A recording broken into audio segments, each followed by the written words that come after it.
Baik, Bismillah. Assalamualaikum warahmatullahi wabarakatuh.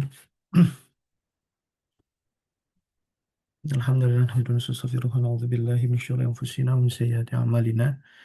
May yahdihillahu fala mudilla lahu wa may yudlil fala hadiya lahu. Asyhadu an la ilaha illallah wahdahu la syarika lah. Asyhadu anna Muhammadan abduhu wa rasuluhu la nabiyya ba'dah. Allahumma shalli wa sallim wa barik ala sayyidina Muhammad wa ala alihi wa sahbihi ajmain wa ba'du. Baik, lanjutkan kembali kajian kitab Al-Jawahir Al-Adaniyah Syarah Ad-Durrah Al-Qadaimiyah karangan Syekh Labib Najib Hafizahullah Ta'ala. Kita masuk ke kaidah yang ke-28 ya, masih terkait dengan kaidah-kaidah cabang ya. Qala al-mu'allif rahimahullah wa nafa'ana bi ulumi fid dharain al-qa'idatu tsaminatu wal 'ishrun. Kaidah yang ke-28 yaitu al-ijtihadu la yunqadu bil ijtihad. Ya, bahwa ijtihad tidak bisa dibatalkan dengan ijtihad yang lainnya.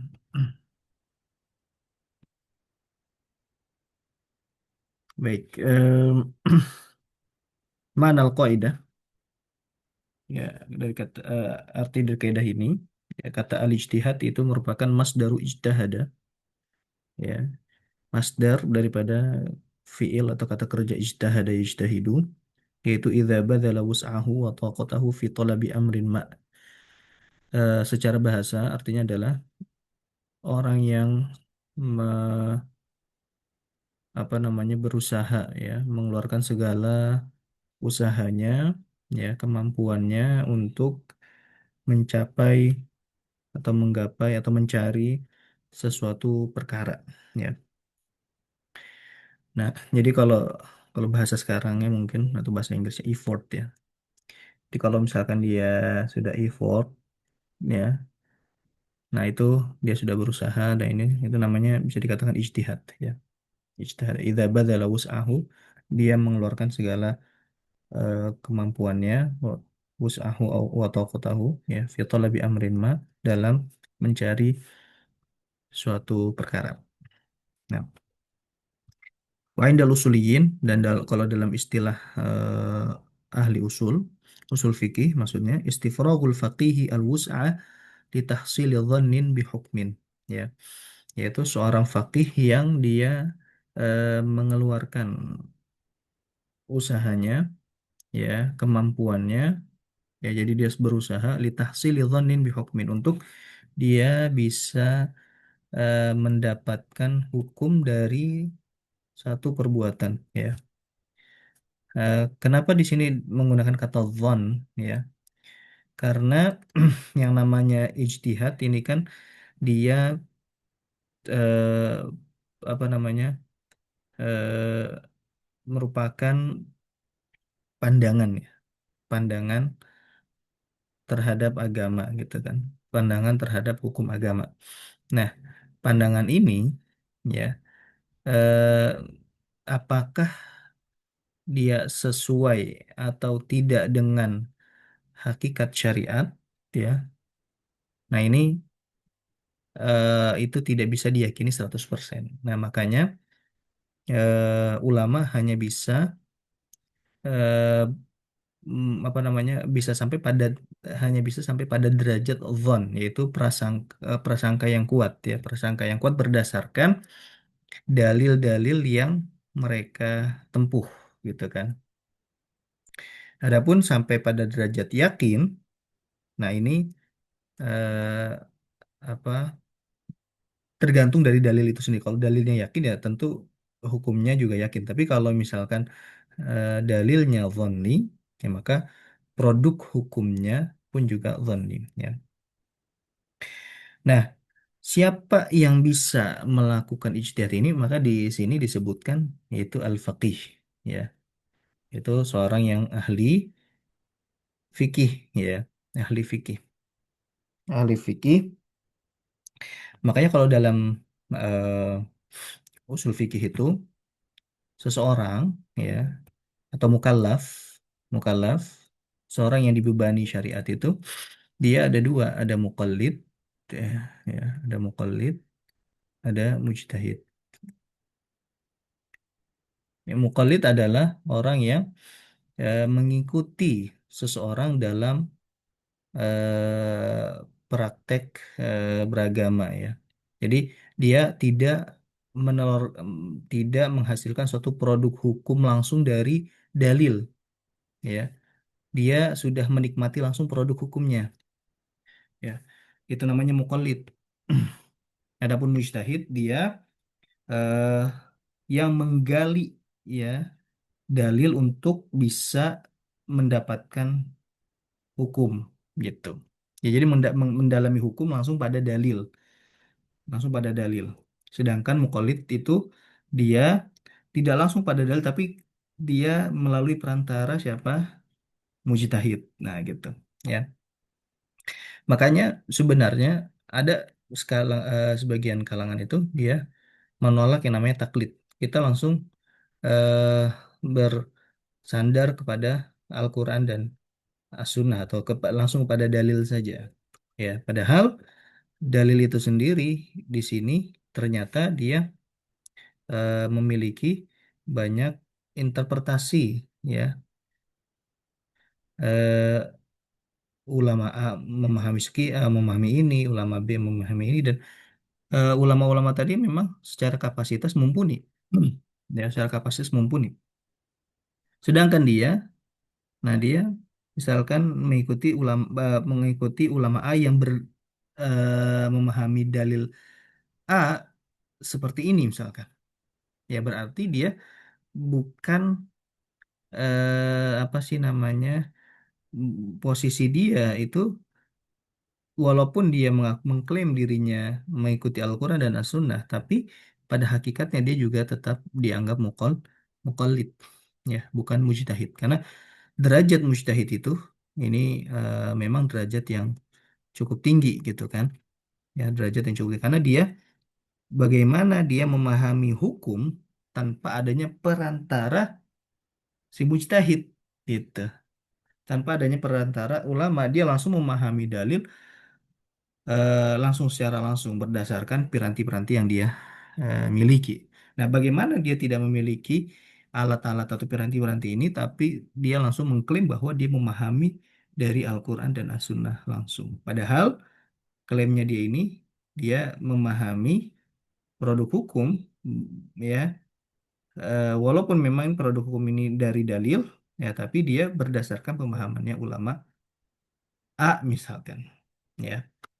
Nah, makanya bagi mereka yang eh, belum memiliki ilmu-ilmu alat atau belum memiliki syarat-syarat sebagai seorang mujtahid, maka bagaimanapun dia tetap sebagai seorang muqallid ya. Walaupun dia mengklaim bahwasanya dia mengikuti Al-Quran dan Sunnah langsung gitu. Ya klaim itu sah-sah saja gitu kan. Tapi mengikuti Al-Quran dan Sunnah ini ya ini bukan hanya apa sih namanya menjadi eh, monopoli sepihak gitu ya. Tidak bisa menjadi monopoli sepihak karena tidak bisa menjadi klaim sepihak karena kenapa? Karena semua madhab yang ada di dalam Islam ya pun juga mengklaim demikian ya. Misalkan madhab empat, madhab Syafi'i, madhab Hanafi, madhab Maliki, madhab Hambali, semuanya mengklaim bahwa mereka sesuai dengan Al-Quran dan As-Sunnah kan seperti itu. Dan ijtihad di dalam Islam ini itu dihormati gitu kan, dihormati. Selagi memang ijtihad ini itu bersumber dari apa namanya pondasi yang kokoh kan gitu. Ya. Dan memang karakteristik dari dalil Al-Quran maupun hadis itu sendiri, khususnya dalam pemahaman ya, itu dhanniyud dilalah, ya, memiliki interpretasi makna yang tidak cuma satu gitu kan. Nah, makanya kenapa penting kita berpegang teguh juga dengan pemahaman para ulama, ya, eh, khususnya yang muhakkikin ya, eh, supaya kita tidak memahami Al-Quran dan As-Sunnah atau dalil itu secara langsung dengan pemahaman kita saja, ya. Bagaimana para ulama itu dia eh, bisa tergelincir padahal mereka memiliki alat-alatnya. Nah, kita yang tidak memiliki alat-alatnya ya, justru sangat-sangat bisa ya tergelincir seperti sangat-sangat bisa, lebih bisa lagi tergelincir gitu kan dalam memahami Al-Quran dan As-Sunnah langsung gitu ya. Baik, maka syaratnya tadi yang boleh berijtihad adalah yang eh, apa namanya, yang mujtahid ya. Kalau di sini bahasakannya fakih. Nah, fakih yang di sini yang dimaksud adalah mujtahid ya, karena tidak semua fakih kan. Fakih itu bisa diistilahkan sebagai orang yang paham hafal hukum-hukum fikih. Bisa diistilahkan juga fakih yaitu orang yang dia paham hukum fikih berdasarkan dalil ya. Ya. Jadi fakih bisa diitlak atau bisa disebut bagi orang-orang yang tadi hafal hukum-hukum fikih. Misalkan kita misalkan wah, hafal hukum ini, hukum ini, hukum ini, hukum ini, hukumnya kayak gini. Ya ini wajib, ini sunnah, gini. Nah, banyak perkara-perkara yang kita hafal hukumnya bisa disebut fakih. Ya, tapi kita nggak tahu dalilnya, nggak tahu dalil setiap masalahnya. Ya, nggak tahu sandar sandar hukum setiap masalahnya.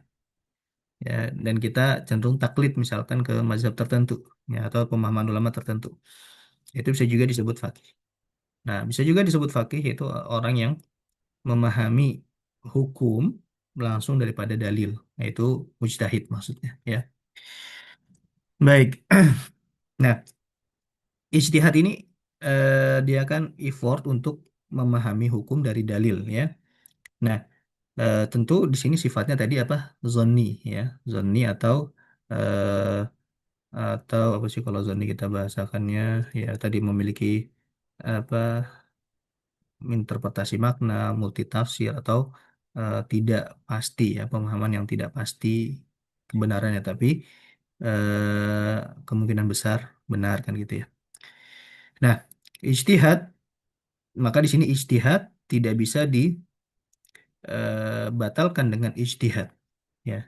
Al ijtihadu la yunqadu bil ijtihad. Ijtihad, karena ijtihad ini zonni, maka ketika ada pemahaman yang zonni juga ya, yang multitafsir atau punya interpretasi makna lain ya, yang sama-sama zonni nih ya, kekuatannya sama-sama nih, maka tidak bisa membatalkan ijtihad yang lain kan gitu. Jadi ijtihad seseorang tidak bisa membatalkan ijtihad seorang yang lain ya. Kalau misalkan sama-sama ijtihad itu tidak bisa membatalkan. Pun juga begitu ketika terjadi di dalam diri kita juga. Misalkan kita berijtihad sekarang, misalkan kita posisi sebagai seorang mujtahid, pendapat kita sekarang ini ya. Kemudian eh, beberapa bulan kemudian ya, atau beberapa tahun kemudian merubah ijtihadnya. Nah, maka ijtihad yang terakhir ini tidak berlaku surut, artinya tidak membatalkan ijtihad yang sebelumnya, tidak berlaku surut ya. Tapi dia menjadi ijtihad yang terakhir itu menjadi pegangan untuk kedepannya gitu. Nah, jadi ijtihad tidak berlaku surut, tapi dia berlaku untuk kedepannya gitu. Makanya nanti di sini sebutkan ya. Wa ma'na al-qa'idah anna al-faqiha idza badala juhdahu lidarki al-ahkamil syar'iyyah bi tariqil istinbati wa nafadha ijtihaduhu fa innahu la yunqad bi ijtihadin lahiq. Ya. Maka ketika seorang faqih ya mujtahid, ketika dia sudah eh, berusaha untuk memahami hukum syar'i dengan cara istinbat atau menarik hukum, menarik kesimpulan hukum, dan ijtihadnya ini sudah berlaku, ya maka ijtihad ini tidak bisa dibatalkan dengan ijtihad yang akan datang ya, dengan ijtihad yang akan datang ya tadi, bahwa ijtihad itu tidak berlaku surut ya. Nah, ijtihad bisa berlaku surut kapan? Ketika ya, artinya berlaku surut artinya membatalkan ijtihad yang sebelumnya ketika apa? Ketika ada teks atau dalil yang kekuatannya itu yakini ya, yang kekuatannya itu kuat 100% ya, tidak ada interpretasi makna lain, tidak bisa multitafsir ya. Maka ketika kita tahu oh ada dalil yang ini tidak multitafsir ya, tidak ya tidak tadi tidak multitafsir ya, tidak zonni, secara dalalahnya tidak zoni, tidak multitafsir, maka di sini ya ijtihad ini bisa dibatalkan. Makanya ada kaidah ya, la ijtihada fi ma'ridin nas, ya. La ijtihada.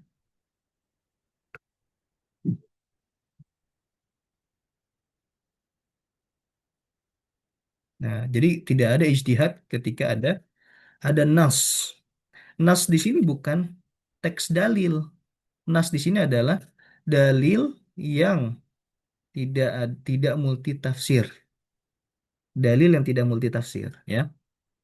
Bedakan antara teks dalil dengan dalil yang tidak ada multitafsir. Karena kalau kita belajar usul fikih, ya, ada namanya pemahaman apa namanya tafsiran terhadap dalil itu ada namanya an-nas, az-zahir, ya, al-muawwal, al-mubayyan.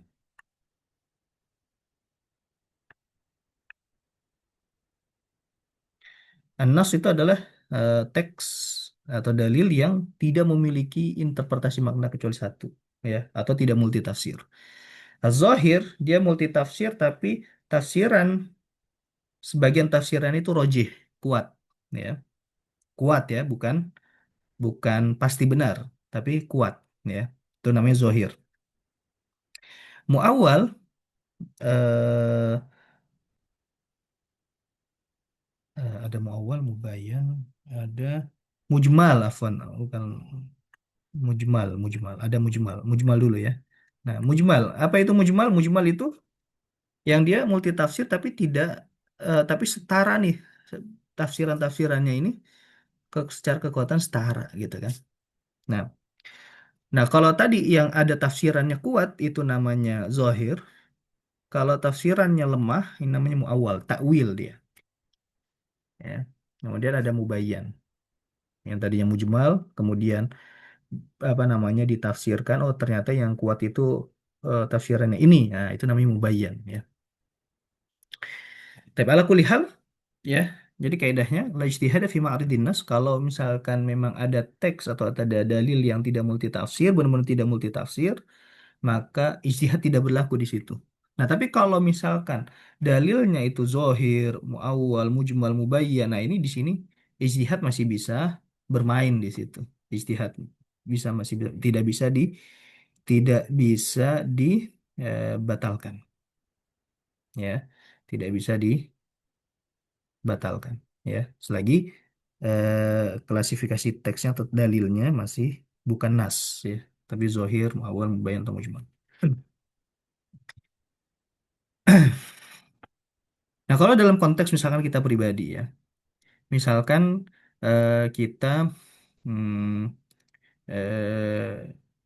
oh ini nggak tahu nih ada dua air, ya, ada dua air, satu airnya sama-sama bening, tapi kita dapat kabar bahwa salah satunya itu bukan air suci, tapi air najis, ya, air najis apapun, ya.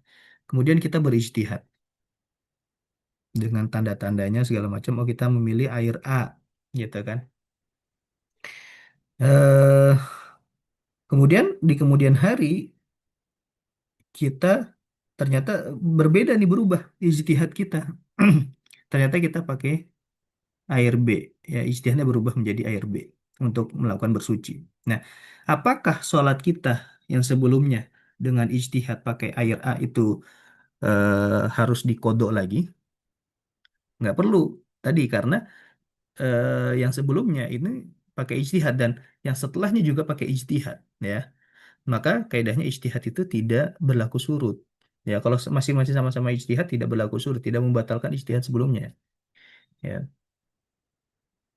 Nah, berbeda kalau misalkan, oh kita udah yakin banget, ya, karena menurut kabar yang mutawatir gitu kan, kabar yang mutawatir, kita dapat kabar dan ini mutawatir dan sudah ada bukti-buktinya sudah nyata, ya, dan jelas, ya. Ternyata, ya, air A itu ternyata benar-benar najis, ya. Ini bukan ijtihad lagi tapi udah benar-benar nas, ya. Istilahnya nas, tidak multitafsir lagi. Berarti keyakinannya sudah 100%. Nah, di sini ijtihadnya bisa dibatalkan. Maka ketika ada nas, nah dia baru berlaku surut. Oh, berarti bersuci kita yang menggunakan air A yang diyakini itu ternyata najis, ya. Berarti apa? Dia kita harus mengkodok sholatnya. Sholat-sholat yang menggunakan air A. Nah, ini sesuai dengan kaidah la ibrata bidzanni al-bayyini khata'uh. Sebagaimana kita sudah bahas ya bahwa tidak bisa dianggap lagi zon atau prasangka yang nyata kesalahannya. Ya. Baik, kita lanjut. Qala al-Hafidz Suyuti, ya berkata Imam As-Suyuti, ya al-Hafidz As-Suyuti, rahimahullah taala ma'na qawlihim al-ijtihad la yunqadu bil ijtihad ay fil madi walakin يغير الحكم في المستقبل لانتفاء الترجيح الآن ولهذا يعمل بالاجتهاد الثاني في القبلة ولا ينقض ما مضى.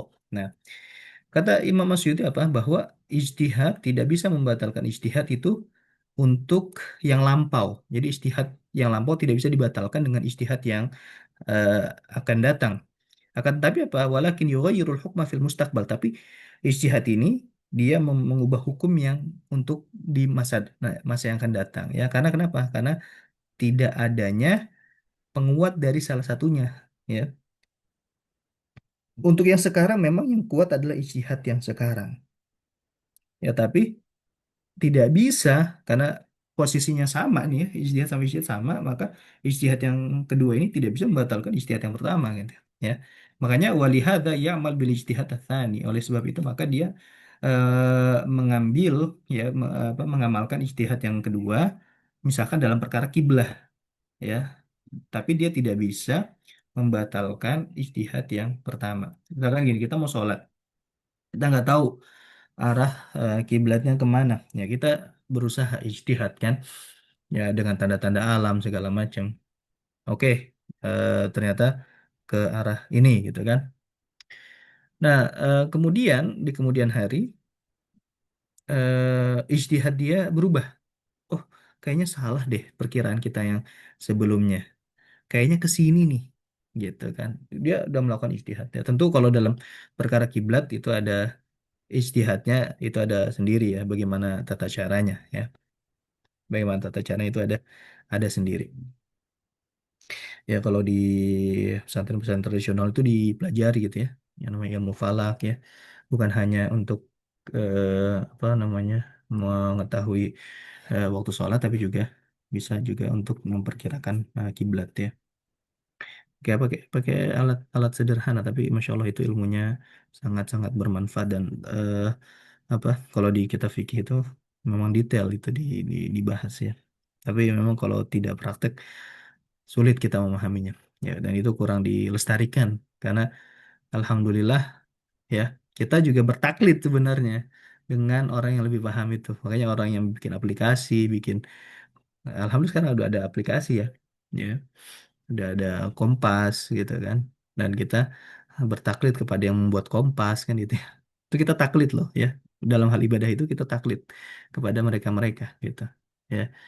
Karena kita mungkin kita keterbatasan ilmu kita karena kalau harus kita memahami semuanya kita kita punya kesibukan yang lain gitu kan. Kita nggak dituntut untuk menjadi mujtahid dalam semua hal kan gitu ya. Kita memang fasalu ahla dzikri in kuntum la ta'lamun kan. Kita udah mencukupkan diri sama orang-orang yang ahli saja gitu kan. Kita punya kesibukan yang lain ya, dan memang dia fokusnya di situ ya, kita taklid saja gitu kan.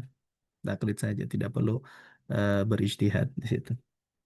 Ya, kita sebagai orang yang mukallid ya minimal ijtihad kita adalah kita bertaklid kepada orang yang lebih mumpuni daripada kita kan gitu. Ya.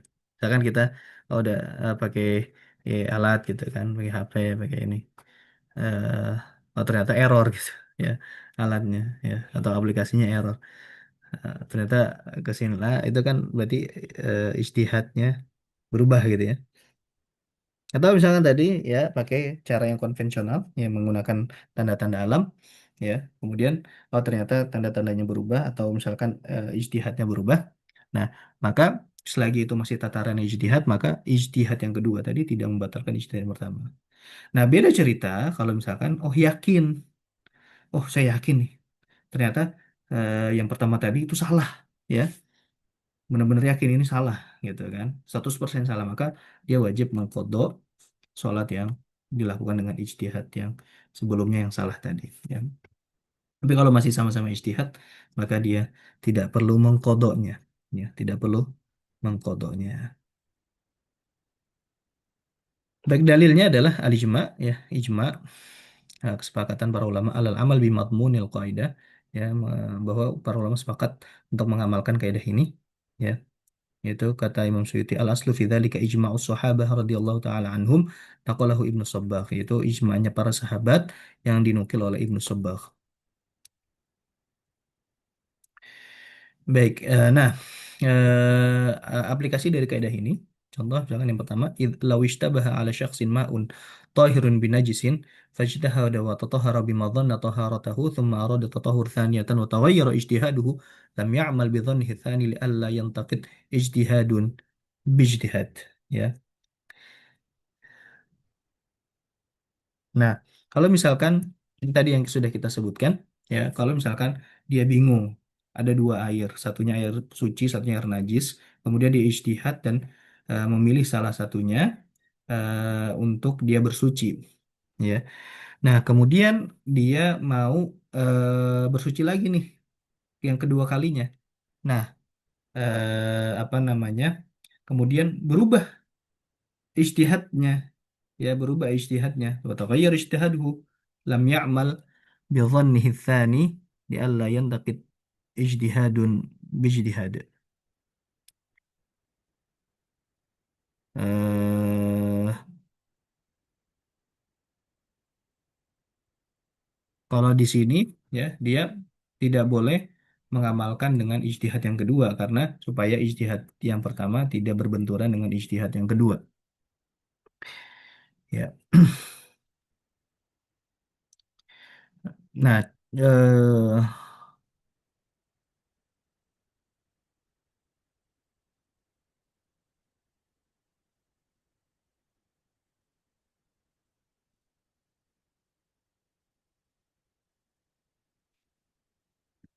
baik, yang kedua, لو صلى شخص بعد الاجتهاد في القبلة إلى جهة ثم تغير اجتهاده سواء بعد صلاة أو فيها فصلى إلى جهة أخرى فلا يقضي ما فعله بالاجتهاد الأول حتى لو صلى 4 ركعات لأربع جهات بالاجتهاد فلا قضاء لأن الاجتهاد لا ينقض بالاجتهاد, ya. Kalau misalkan dia sholat, seseorang ada yang sholat yang pertama, dengan dia berijtihad kiblatnya ke arah ini, ya, kemudian berubah ijtihadnya, baik ijtihadnya berubah ketika di dalam sholat atau di luar sholat, ya, maka ketika berubah ijtihadnya, misalkan dia berubah arah kiblatnya, ya, maka dia tidak perlu mengkodok sholat yang dia lakukan ke kiblat yang memakai ijtihad yang pertama.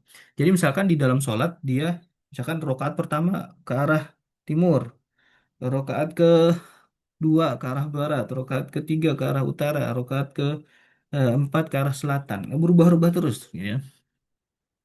Nah, kalau misalkan itu semua didasari oleh ijtihad, maka itu dia tidak perlu untuk mengulangi sholatnya, ya. Misalkan yang tadi di rakaat pertama ke arah barat itu dia pakai ijtihad, ke rakaat kedua ke timur pakai ijtihad, kemudian rakaat ketiga pakai ijtihad, rakaat keempat pakai ijtihad semua, ya. Maka dia tidak perlu mengkodok, ya. Karena kenapa? Karena perubahan tadi didasarkan oleh ijtihad, bukan didasari oleh keyakinan. Ya, makanya di sini hatta law shalla 4 rakaat di arba' jihad bi ijtihad fala qada. Maka walaupun dia sholat 4 rakaat untuk ke menghadap 4 kiblat, ya, 4 kiblat atau empat arah mata angin, afwan, maka dia tidak perlu kodok, ya. Karena kenapa? Kaidahnya karena ijtihad tidak bisa dibatalkan dengan ijtihad, ya. Baik.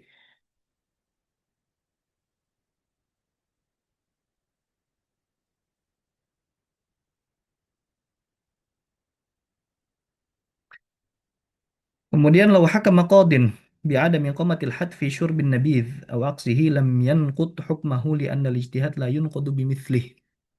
Ya. Kalau misalkan qadi, ya dia menghukum atau menjatuhkan apa namanya hukuman atau putusan, bukan bukan hukumannya, menjatuhkan putusan bahwa tidak dikenakan hukuman hudud bagi ya bagi orang yang meminum nabith.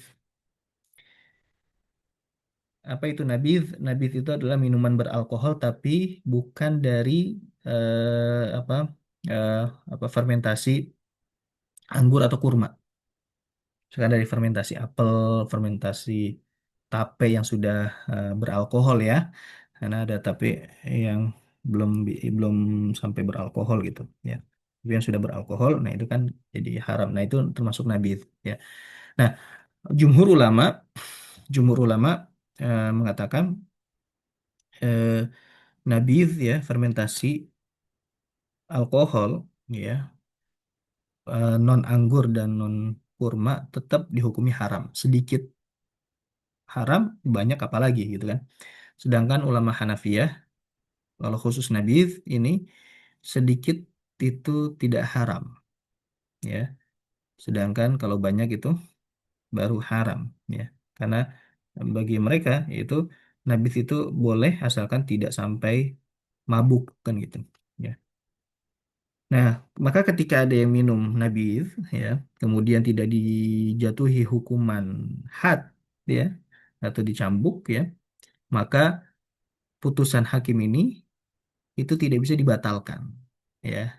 Karena putusan hakim ini berdasarkan ijtihad ya, dan dia tidak bisa dibatalkan dengan ijtihad yang semisalnya kan gitu. Ya. Baik.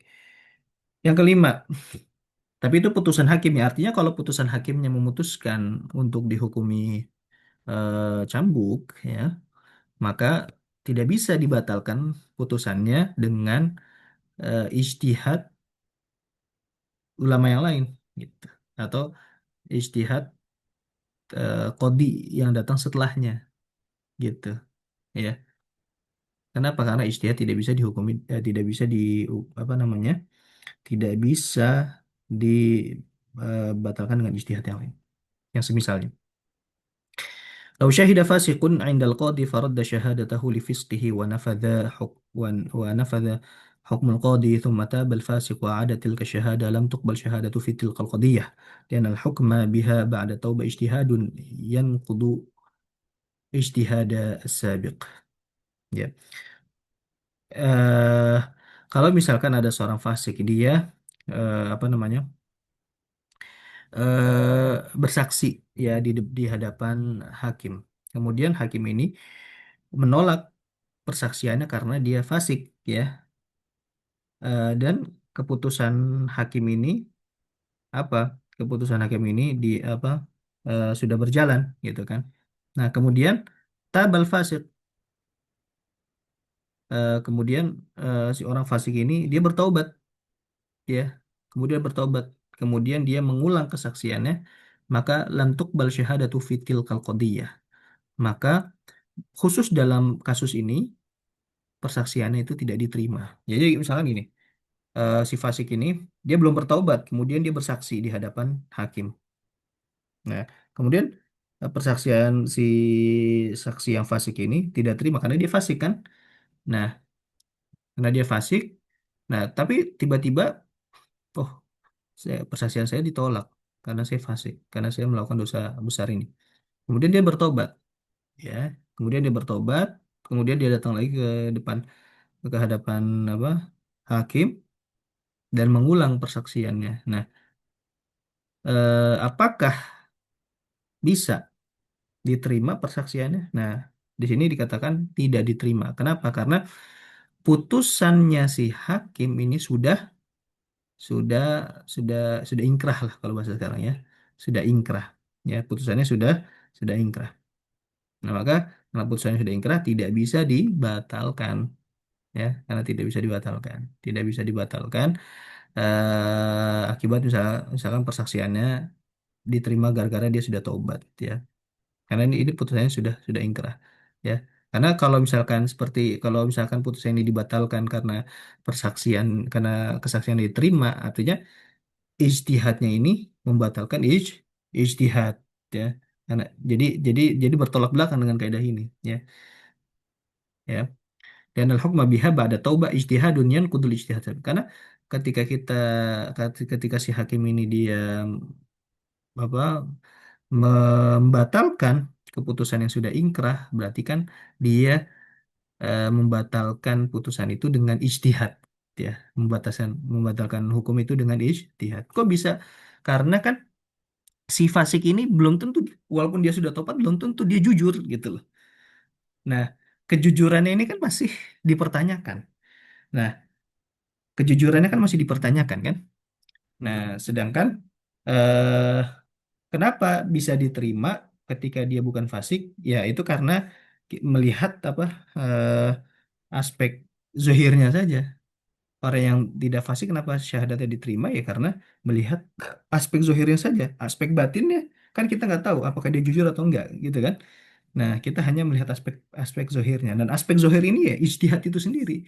Dia berijtihad, oh iya, kan syariat apa namanya eh, memberikan batasan bahwa boleh diterima persaksian orang yang tidak melakukan dosa besar, ya. Atau bukan orang fasik, diterima gitu kan. Nah, ya sudah. Tapi kan kita nggak tahu apakah dia jujur atau tidak. Nah, begitu pun orang fasik, bisa jadi orang fasik itu jujur. Tapi bisa juga enggak. Nah, makanya ketika walaupun dia sudah tobat pun juga sama, ya, kejujurannya ini masih dalam tanda kutip. Nah, artinya ketika ini ijtihad, ya, keputusan yang sudah ingkrah ini berdasarkan ijtihad, ketika menolak persaksiannya karena dia fasik, ini berdasarkan ijtihad, kemudian dia tobat, dan kita misalkan menerima persaksiannya untuk membatalkan keputusan yang sudah ingkrah. Nah, ini kan sebenarnya ijtihad juga. Ini ijtihad, dan nanti pada akhirnya kalau kita merubah hukuman yang keputusan yang sudah ingkrah, berarti berarti ijtihad di sini membatalkan ijtihad, dan itu tidak boleh, dan itu tidak boleh. Makanya di sini persaksian yang si fasik yang sudah bertobat itu tidak bisa diterima khusus dalam perkara ini. Nah, kalau misalkan beda perkara dia bersaksi lagi dan si hakim itu sudah tahu, oh, si fasik ini sudah bertobat. Nah, kalau beda kasus, ya, maka persaksiannya diterima. Tapi kalau masih dalam kasus yang sama dan sudah ingkrah, nah ini tidak bisa dibatalkan.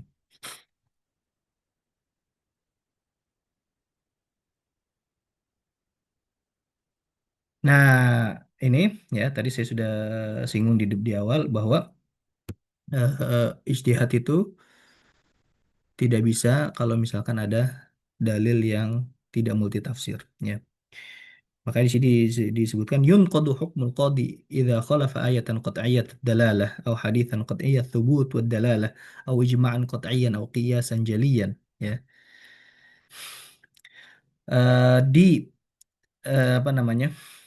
Dibatalkan keputusan hakim kalau misalkan dia melanggar ayat yang qat'i. Qat'i secara apa? Dalalah secara tafsir, atau hadis yang dia apa? Qat'i secara periwayatannya dan juga secara tafsirannya, ya. Au ijma'an qat'iyan, atau ijma' yang qat'i artinya ijma' sharih, ya, ijma' ya, ijma' sharih, ya. Artinya semua ulama itu mendeklar bahwa hukumnya seperti ini gitu kan, atau kias yang sudah terang benderang. Baru kalau misalkan ada suatu keputusan hakim yang dia menyelisihi ayat yang qat'i, nah ini baru baru apa namanya dibatalkan. Nah, atau kalau bahasa kitanya itu batal demi hukum, ya, batal demi hukum. Nah, misalkan undang-undangnya berkata dengan jelas, ya, tidak multitafsir, undang-undangnya mengatakan A tapi keputusan hakim mengatakan B, ya. Walaupun keputusan hakim sudah ingkrah, tapi kalau misalkan dia bertentangan secara nyata dengan undang-undang, maka keputusannya batal demi hukum. Baik, mungkin sampai sini dulu, ya. Kalau ada yang mau disusun, tafadhol sebelum kita tutup. Wallahu taala a'lam.